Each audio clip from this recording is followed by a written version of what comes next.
राव खालिद साहब, अब ये फरमाइएगा, अभी ये तो हो गया कि कंसेंसस के साथ लोग आ गए हैं सेनेट के अंदर, लेकिन कोई एक आधा वोट अभी भी कम है। तो इस कंसेंसस के साथ अब सारी नज़रें इस बात पर हैं कि ज़मीर आज किसका जागता है।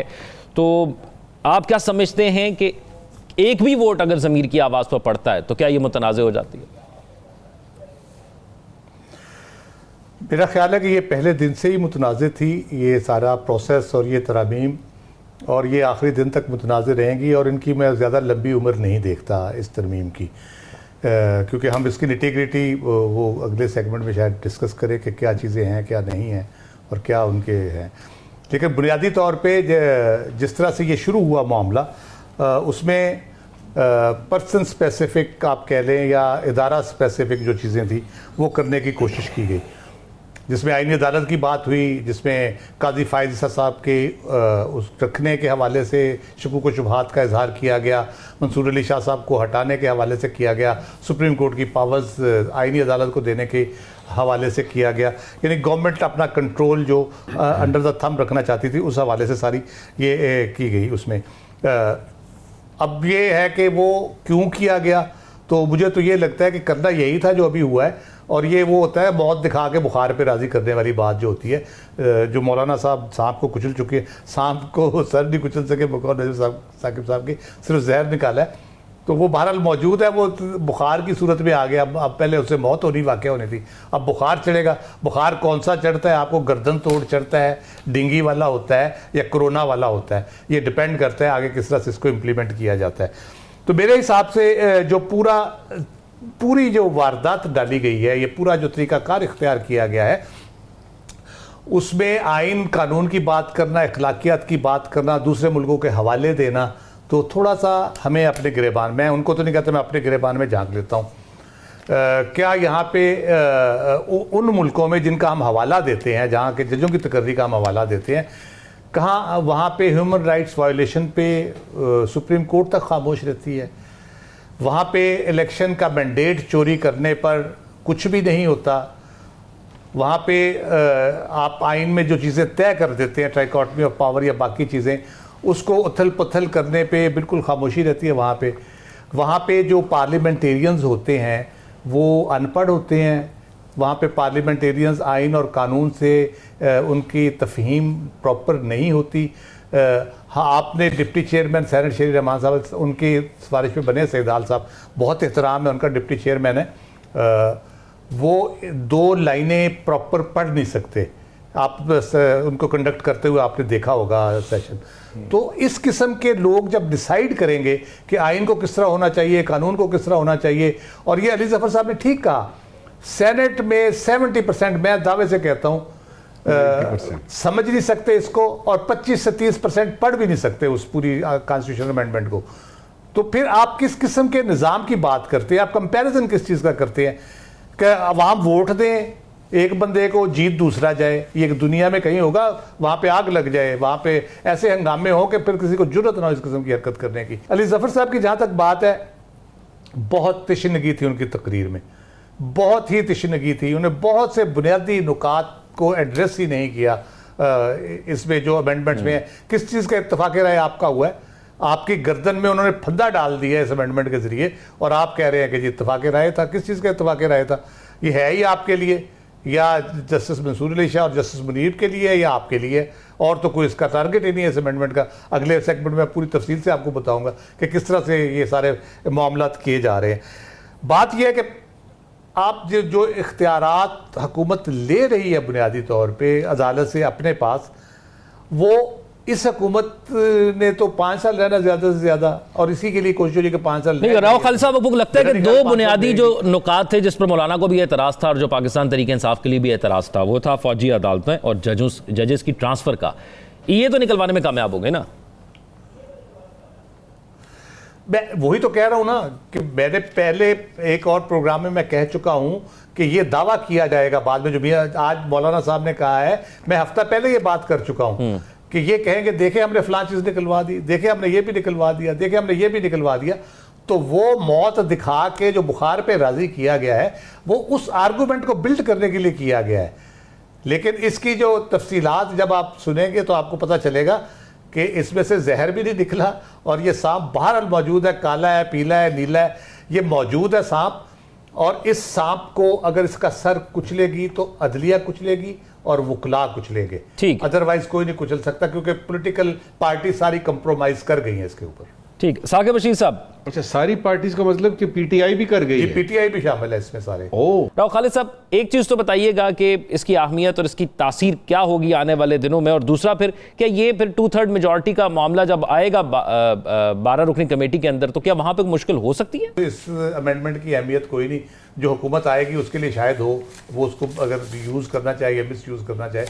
लेकिन जिस तरह से इसको तश्कील दिया गया सारा पूरा, जो उसमें चीफ जस्टिस तो एक रबर स्टैम्प बना दिया उसको आपने बिल्कुल ही, कि उसके इख्तियारात वगैरह प्रैक्टिस एंड प्रोसीजर आपने फ़ारग कर दिया, उसमें से निकाल दिया पूरी तरह से। वक्ती तौर पे इसका फ़ायदा है इनको, लेकिन अपनी मर्ज़ी का चीफ जस्टिस लगाएंगे। एक पहला तो ये होगा, 3 में से जो अपनी मर्ज़ी का लगा लें उसमें से, और वो उनकी मर्ज़ी के मुताबिक चलेगा। ये फिर क्वेश्चन होता है उसके बाद क्या सूरत होते हैं। पूरी अमेंडमेंट जो करना है पार्लियामेंट का इख्तियार, उस पर तो कोई सवाल नहीं है, वो होता है, दुनिया भर में होता है। आप जो तकाजे चेंज होते रहते हैं, आपके कॉन्स्टिट्यूशनल आइनी तकाजे, सियासी तकाजे, माशरती तकाजे, एनवायरनमेंट चेंज हो रही है और बहुत सी चीज़ें हो रही हैं दुनिया में, टेक्नोलॉजी में तब्दीलियाँ आ रही हैं, तो आपको बहुत सी चीज़ें तब्दीली उसमें करनी पड़ती है ऑब्वियसली। क्या पता आपको किसी वक्त चारों सूबों में सुप्रीम कोर्ट बनानी पड़ जाए, तो ये कोई ऐसा इशू नहीं है। लेकिन जब आप पर्सन स्पेसिफिक पे जाते हैं, या आप कह लें कि जिसको कहते हैं एक, मैं उसके लिए पर्सन स्पेसिफिक और डिसीजन स्पेसिफिक जब आप तरामीम करते हैं, तो फिर उसके असरात वक्ती तौर पे ही होते हैं, लॉन्ग टर्म नहीं होते, क्योंकि आपका लॉन्ग टर्म ऑब्जेक्टिव बनाने वालों को जब नहीं है तो उसमें से क्या फिर आप उसमें से निकालेंगे। अब पर्सन स्पेसिफिक में आप चीफ जस्टिस के अपॉइंटमेंट का आप कर ले, उन्होंने कमेटी बना दी, वो करेगी, 3 सीनियर मोस्ट जजेस लेके उसको वो अपॉइंटमेंट हो जाएगी उसकी। ये पर्सन स्पेसिफिक हो गया कि अपनी मर्जी का चीफ जस्टिस लगा ले। डिसीजन स्पेसिफिक में आप उस पर आता हूँ, वो सबसे इंपॉर्टेंट चीज़ है जो मैं कह रहा हूँ ना कि अली जफर साहब को बड़ी खुल के बात करनी चाहिए थी। 191A जो तरमीम उसमें तजवीज़ की गई है, 191A कहती है कि जो कॉन्स्टिट्यूशनल बेंचेस होंगे वो जुडिशल कमीशन ऑफ पाकिस्तान बनाएगा। अब उसमें अक्सरियत इन्होंने कर दी है हुकूमत की, जिसमें इस्लामाबाद बार काउंसिल का नुमाइंदा भी डाल दिया है, एक मिनिस्टर भी शायद और डाल दिया है, और आपने अकलियत का बताया उनका एक नुमाइंदा डाल दिया है। इस तरह से तकरीबन 9 वर्सेस 5 हो जाता है, ये 10 वर्सेस 5 या 9 वर्सेस 5 ये बन जाता है। तो गवर्नमेंट की फेवर में तकरीबन वो है। बेंचेस, कॉन्स्टिट्यूशनल बेंचेस उन्होंने बनाने हैं, और वो करेंगे क्या, वो कॉन्स्टिट्यूशनल बेंच जब बन जाएगा तो कोई भी केस आज होगा या उससे पहले हो चुका है, जिसकी अपील है, नजरसानी है, व्हाटएवर, वो केस, वो कॉन्स्टिट्यूशनल बेंच जो है वो उसको ट्रांसफर हो जाएगा सुप्रीम कोर्ट से, वो जो नॉर्मल चल रहा है। अब हम मखसूस नशिस्तों का केस जरा जहन में रखें, उस पर नजरसानी पेंडिंग पड़ी है, वो चला जाएगा उस बेंच में, तो वो क्या करेगा, वो बेंच, और बेंच बनाना है इस कमीशन ने, जुडिशल कमीशन जो इन्होंने प्रपोज किया है। तो चीफ जस्टिस साहब क्या बनाएंगे, या सीनियर जज 3 बैठ के क्या करेंगे? वो बुनियादी तौर पे मैं जो कह रहा हूँ कि गले में फंदा डाला गया है, और ये सांस भी लिए जा रहे हैं और इत्तफाक राय की बात भी किए जा रहे हैं, और कह रहे हैं जी बड़ा ज़बरदस्त काम हुआ है, हमने बड़ी उसमें मेहनत की है। तो ये ना सिर्फ जुडिशरी की इंडिपेंडेंस पूरी तरह से कंप्रोमाइज हो गई है, बल्कि ये एक बहुत बड़ा मसला इससे क्रिएट हो जाएगा। 199 की जैसे बात की जाती है, 199 में अब हाई कोर्ट पे कदगन लगा दी गई है कि वो उनके सामने जो दरखास्त आएगी, उस दरखास्त से हट के वो खुद तो कुछ कर ही नहीं सके, सुओ मोटो तो ख़त्म कर दिया गया। उसके बाद है कि जो दरखास्त आएगी उसमें जो जिस चीज़ की बात होगी, जो कंटेंट होगा, उसके अलावा कोई बात कर ही नहीं सकते। तो आपका आर्टिकल 189 तो रिडंडेंट हो गया, जो कंप्लीट जस्टिस की बात करता है कि जब आप एक मैं शिकायत लेके जाता हूँ, वो केस सुनते हैं, उसमें कुछ ऐसे हकायक सामने आ जाते हैं जिसमें उस कंटेंट से हट के कुछ चीज़ें ट्रांसपायर हो जाती हैं, तो क्या करेगी हाई कोर्ट? वो कहेगी जी उसके लिए अब नई दरखास्त डालें आप, या उसके लिए हम कुछ नहीं कर सकते। तो वो फिर जस्टिस कैसे होगा? फिर तो वो किसी तरीके उसको आप इंसाफ कह ही नहीं सकते। तो 184(3) में इन्होंने की है अगरचे अमेंडमेंट, लेकिन 189 के होते हुए वो हो नहीं सकती एप्लीकेबल। अब जब कंप्लीट जस्टिस में जाएंगे तो 189 के तहत ही करेंगे, आप जितनी मर्जी कदगने लगा लें। लेकिन मेरा ख्याल है जुडिशरी इसको बड़ा हेड ऑन लेगी और ये इतनी आसानी से ये काम चलने नहीं वाला। ये जो सियासी Pakistan chief justice of Pakistan की इनिंग्स रही खासतौर पर बतौर चीफ जस्टिस, इसको आप कैसे देख रहे हैं? देखिए वो जनरल मुशर्रफ जो है ना, वो जब बन गए थे तो उसके बाद एक दो दफ़ा उन्होंने ये जिक्र किया, बात जब हुई तो उन्होंने कहा ये मेरी डेस्टिनी थी कि मैंने इस मुल्क का सदर बनना था या इस मुल्क का इक़्तिदार संभालना था। तो उनका जब कैरियर हम देखते हैं तो जो हम सुनते थे कि वो मेजर के तौर पे कुछ ऐसी चीज़ें थी, फिर बाद में कि वो शायद ब्रिगेडियर से ऊपर प्रमोट ना हो सकते, लेकिन वो लेफ्टिनेंट जनरल बने, फिर आर्मी चीफ बने। तो डेस्टिनी जो होती है ना समटाइम्स वो ओवरकम कर जाती है सारी चीज़ों को। तो ये भी जब PCO जजेस को फारिग किया गया तो बलूचिस्तान हाई कोर्ट फारिग होगी सारी।